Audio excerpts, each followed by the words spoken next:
Happy birthday, Palangga. Ayan.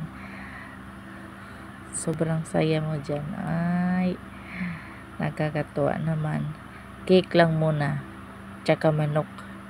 Ay, nagluto pala si grandma ng pansit. Spaghetti, ganyan. At least yung mga bata, mabusog. Okay na yan. Tsaka hindi naman din sila mahilig din talagang magkakain. Lalo na ito, gatas lang yan. Hindi siya mahilig magkain ng kanin. Ayan. Kaya hindi siya mataba. Sakto lang yung katawan niya. Gatas is life man na siya.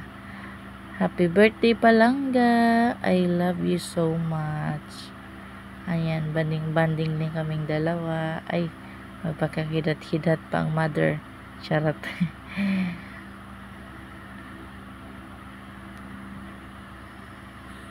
Pinakamasayahin kong anak. Mapagmahal sa mga kapatid.